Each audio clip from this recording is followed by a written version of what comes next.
Modestas, how do you feel going into this fight?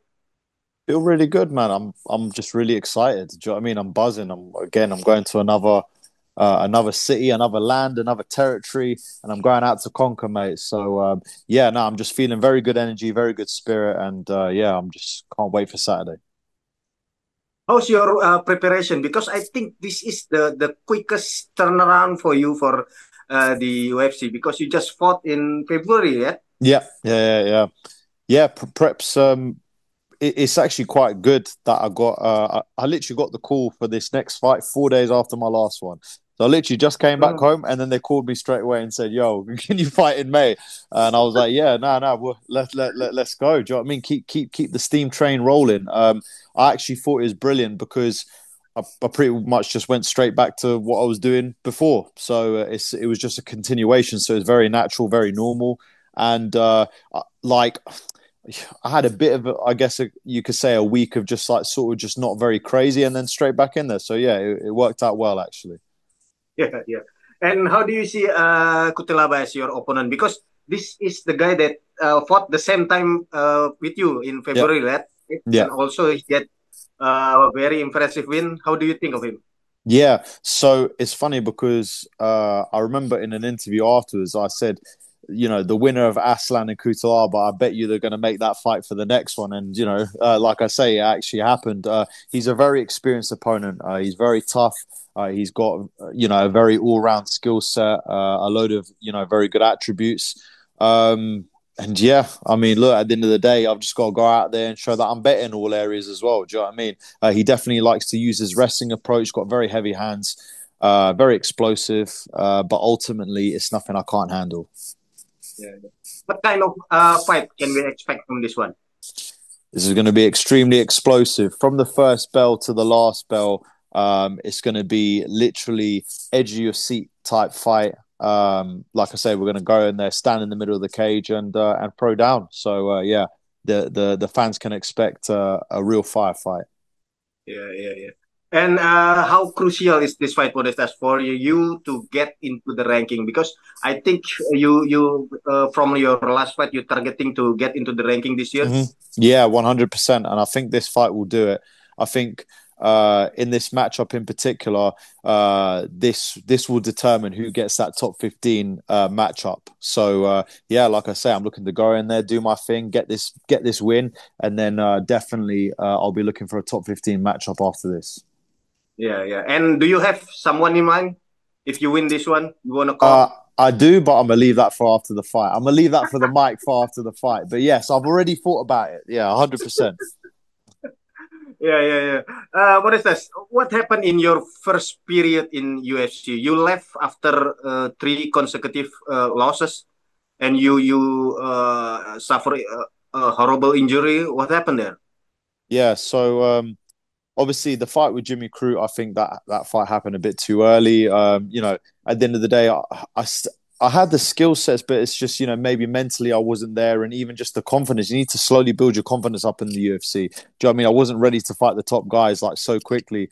The Oleg Shaychuk fight, I mean, that was a very close fight, could have gone either way. And then obviously what happened in the Khalil fight, everyone knows about. Yeah. I actually went into that fight. I didn't really mention it too much, but I went into that fight with a pretty bad knee injury. So, you know, any hard blow to the knee was going to pretty much tip it over. But fair play to him, is a perfectly timed kick. But you know, I just wasn't ready in all areas. Do you know what I mean? Even the way that I'm training, and it was a massive learning process. I'm actually very grateful and thankful that I had those experiences because it took me to a very dark place. And when you have an injury like that and then you get released, like I say, it takes you to the depths of where normally the mentally you don't go to. So it was actually a good thing because it helped me to utilize my powers of having to go in. Then you have to be aggressive. You have to go in there to like I say, you want to put it on your opponent. Yeah, you don't wish anything bad on their masters, but you got to go in there and hurt them. You got to go and do damage. So my mentality definitely changed, and yeah, I changed. Like I said, I tried to broaden my horizons, increase my skill set, Now I'm training with Tom Aspinall and his gym. Training with like very very high level guys, and there were certain skill set things that just needed just to be adjusted. Do you know what I mean? And just to get even better and more confident at them. And I just did a lot of growing, a lot of maturing. For some people, you'd say 26 is, you should be pretty mature by then, but clearly I wasn't. So, I had to go through a maturing process. It happens later for some people, and it did for me. And I'm very grateful for all these experiences because it makes me who I am today. Yeah, yeah. And Modestas, you are looking good in your second stint in the UFC, 4 wins out of 5 fights. What is the turning point for you? The turning point, like I say, is pretty much just stems off my last answer, but pretty much my mentality is just completely different. I'm going in there, I'm going into war. You know what I mean? I've got the spirit of my ancestors, you know what I mean, defending lands and stuff like this. So that's the type of mindset that I go into fights. I realize that, this is the hurt business, you gotta do things. Yeah. But I mean, realistically, like I say, just training with like big, heavy guys, and just trying to improve my skill sets like in all different areas. Do you know what I mean? But I think definitely my type of training is now very fine tuned. It's very specific to me. I have to be very selfish. I'm not just going to classes. I'm doing techniques that are specific to me. And like it's been working. And like I say, long may it continue to keep working. And it just makes me more confident in myself, makes me more confident in my abilities. And ultimately, I just get excited to fight now, and that's what makes me perform at my best. Yeah, yeah. You are a two-time champion in the lightweight division in Cage Warrior, yeah, right? Yeah. It looks very easy for you there, but you're still working your way up in the UFC. How do you compare the level of competitiveness in this Yeah. two organizations? Yeah, I mean, look, Cage Warriors is probably the top European promotion. It's definitely like a great feeder to the UFC. You got a load of like amazing talent coming from there, and a lot of things were very similar. I mean, even the production, the way they handled the backstage and everything like this, it gets you very prepared to go and fight on the big stage, just on a smaller scale. You know what I mean? So. Even when I went to fight in the UFC for my debut and I got the win, like, everything just seemed like a natural progression. Do you know what I mean? It's like Cage Warriors, you're going from level 3 and then level 4 is up to the UFC. Do you know what I mean? So, and the level of competition in Cage Warriors is really good as well, and it's just a lot of guys in the UFC are just hungrier. You know what I mean? A lot of the guys in the UFC are just more, there's a lot more money on the line. There's a lot more at stake. So obviously they're there to perform. So that makes them want to go out there and put on a show even more so. But Cage Warriors was a great promotion. It was a great way for me to enter myself and get myself known and then get myself to the UFC. So yeah, I really do love Cage Warriors. Yeah, yeah.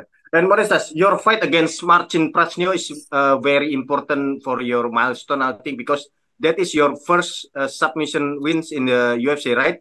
Yeah, it is. Yeah. What do you think of that? Yeah, I mean, it's funny because I always think in a fight, it's like you got to take what's given to you, and it just presented itself to me. It's funny because I kind of threw that submission out there on autopilot because after that, he caught me with that head kick, and then I don't really remember too much after that. Do you know what I mean? Everything that I was doing was just all from my training and stuff like that. Like obviously in the fight I was there, but I like looking back on it, I don't remember it too much. But it was amazing because I've got submission skills. Like I say, I roll with some very high level guys, and it was amazing for me to be able to show that in the fight.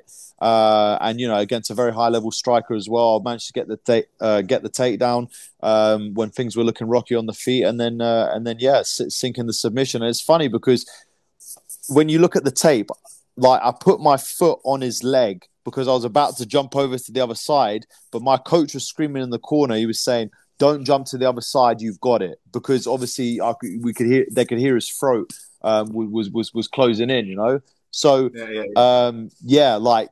But for anyone that was watching that, it was like I was about to jump over, but they're like, "You don't really need to. You've already got it locked in." So it was a great win, and another great milestone for my UFC career. Yeah, yeah. And you said you train with many heavyweights. fighters. What kind of advantage did you take from doing that, training with the heavyweights? It was just different. You know what I mean? It's a different body type. You know what I mean? Like Yeah, having a 120 kilo guy on top of you instead of like a 100 kilo. It makes a difference. That extra 20, 15 kilo. It makes a massive difference. And especially like even when you're on top, they're just easier to like, and then you're trying to wrestle them, you're using more energy, and you have to adapt. You know, you can't just go in there straight away and go against the heavyweights and compete because like I said, they're the strength and the size advantage does make a difference. You know, I mean, you can have all the technique in the world, but like if you have a bit of strength and a bit of power, that does play a part. So it's made me have to adjust to that. I have to sort of, like I say, get used to like the extra weight and the extra yeah, bodies, and now that I've gotten used to it, like now if I spar with middleweights, like they feel light to me. Do you know what I mean? So that's a really good thing. It's and middleweights aren't small guys. You yeah, know what I yeah, mean? So the fact that I'm able to, like I say, now go with all different types of body sizes and don't have any issues strength wise or technique wise, it really played a big part in my development. yeah, yeah. And you train with Thomas Pinal. Uh, what kind of experience you take from training with the one of the heavyweight champion? Mate, he's the best in the world, and then there's a reason why that there's a formula to the success. You know what I mean? And just seeing how disciplined he is, the way that he conducts his training, the way he conducts himself as a person, he's such an amazing guy. Do you know what I mean? Always has time for everyone, always trying to help and improve everyone, always trying to better himself in the training room as well. It's been really amazing, and having like his dad and my dad all sort of converse with each other and like exchange ideas and stuff like that. It's been great. But yeah, you can't really get any better than the heavyweight champion of the world, and there's so many other great heavyweights in that room as well. Do you know what I mean?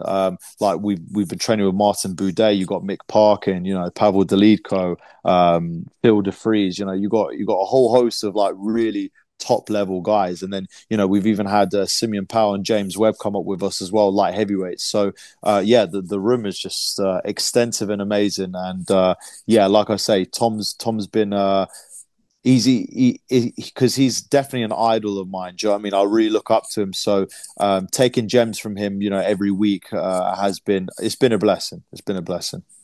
Yeah, yeah, yeah. And do you think the fight between Aspinall and John Jones will materialize? And how is Aspinall chance against John Jones if it do? Yeah, well, who knows if it's going to happen? Obviously, like I said, I think Aspinall's been ready to fight for a very long time. That's pretty much all he wants to do. He just wants to unify the belts, which makes sense. That's the only sort of logical step. And in that fight, I think a lot of people would be surprised because obviously John Jones is. I mean, he's the light heavyweight champion. The greatest of all time. Like, his credentials are insane.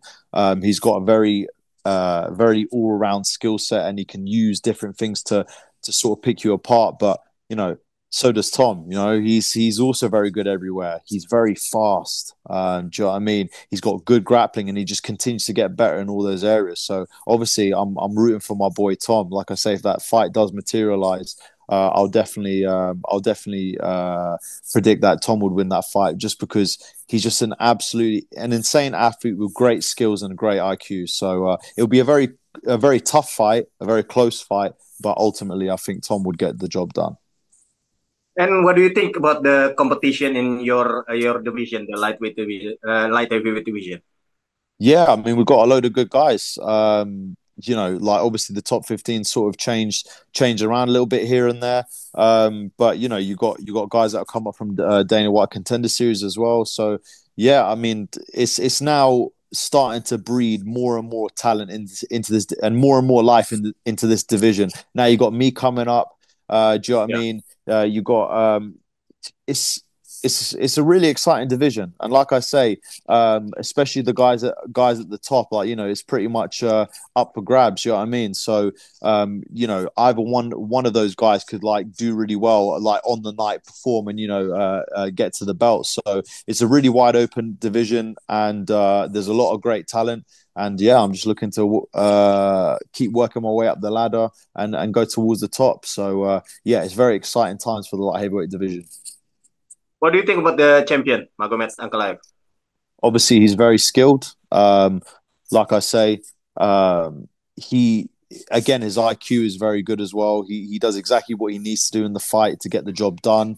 A lot of people sort of criticize, like it's not the most entertaining or stuff like that, but like I say, he does what he needs to be able to get the job done, and he's very dangerous. Like guys don't want to press forward against him because obviously, like he's got some heavy hands. He's got kicks that can come out of nowhere. He's also got the wrestling. So yeah, he's obviously a very good champion. And yeah, ultimately there's a target on his back because all these other light heavyweights coming up want to get a piece as well. So but yeah, like I say, I have a lot of respect for him. And yeah, we're looking to go work our way up to him at some point. Last question for me, Modestas. Do you like football? I do like football. However, I don't follow it like that closely. If you'd ask me what team I support Arsenal. But in terms of like, do I know much about it? Not really too much. You know what I mean? It's funny when I play sport, when I do the sport, that's the only thing I can watch. Like I remember when I played basketball and American football when I was younger, like I would watch only that. Do you know what I mean? But now that I'm doing MMA, all I can watch is MMA in terms of sports. Like obviously other sports are interesting, but yeah, if you'd ask me like any trivia questions about football, I would have no idea. Thought you are a Manchester fan, Manchester City. Oh yeah, You exactly. Arsenal, yeah? Yeah. Nah, mate. Like, because with me, obviously, I'm from London originally, so Oh, yeah, like yeah, yeah. I just travel up to Manchester obviously every week to train, but yeah, I'm actually from London, so. And that was like the first team that sort of like I can't remember how old I was. I must have been like 6 years old. I was like, oh, Arsenal, that looks like a great team. I'll support them. And then I've never looked back ever since. So I know some people have been drifting from team to team, but me, no, I'm a loyal supporter. Yeah, big night tomorrow for Arsenal. uh, The leg two of semifinals of the UEFA Champions League. yeah, the Champions League. Yeah, they've been doing really well in that, man. They've been doing really well in that. So obviously Liverpool winning the league, but they've been a mainstay in the Premier League. So yeah, man. Hopefully Yeah, they can do well in the Champions League. Hope who knows? Who knows? yeah. What is that? Thank you so much for your time. It's very nice talking to you. Nice, Good my luck man. on your fight. Thank you so much. It was very good talking to you too, also, my man.